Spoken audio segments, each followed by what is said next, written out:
Billionaire Elon Musk has officially taken control of Twitter. Musk faced a Friday deadline to close his $44 billion acquisition of the social media giant. His first move was to fire Twitter's top leadership, including the company's CEO and chief financial officer. The deal brings an end to a months-long saga between Twitter and the world's richest man. Musk recently changed his Twitter profile to read Chief Twit.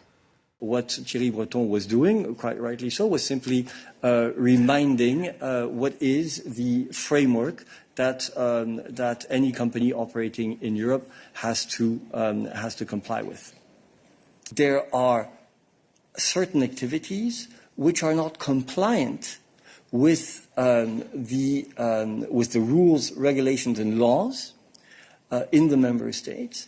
In particular, as you quite rightly point out, things related to hate speech, to criminal activities, to terrorism, etc., etc. So the easy part was buying Twitter. The hard part's going to be fixing it. Now, how does he change the platform? Freedom of speech.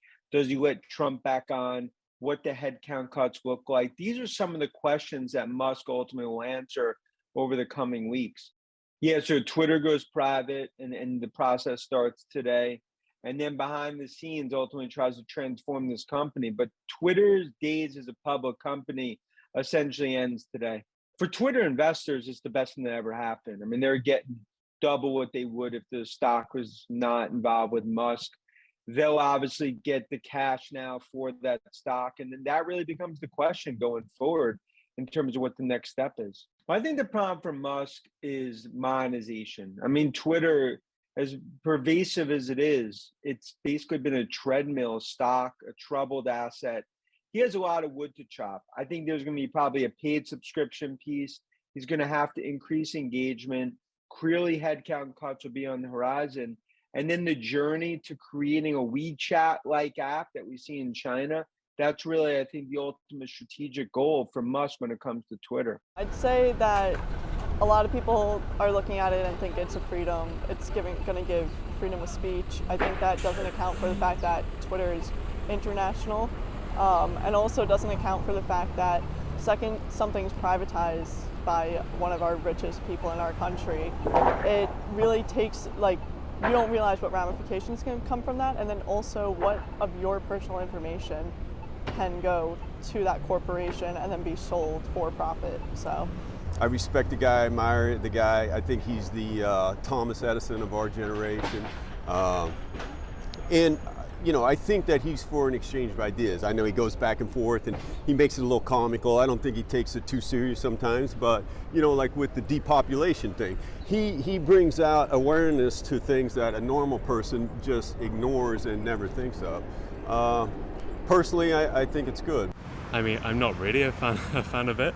I spend more time on Twitter than probably I should, and so I would prefer if he didn't have his way with it. Yeah, I do have concerns about that, and I think maybe we should perhaps all learn a lesson from this, that if a big part of sort of the public forum for debate is controlled by potentially so few people or so few big companies, then we're putting a lot of our democracy and our future in their hands. Also ich bin nicht auf Twitter und ich glaube, Elon Musk ist ein Grund mehr, da nicht hinzugehen für mich.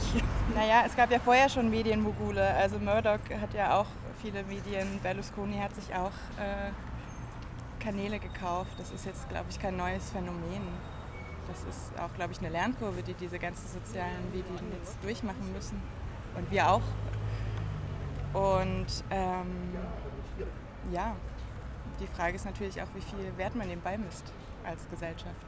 Also wie viel,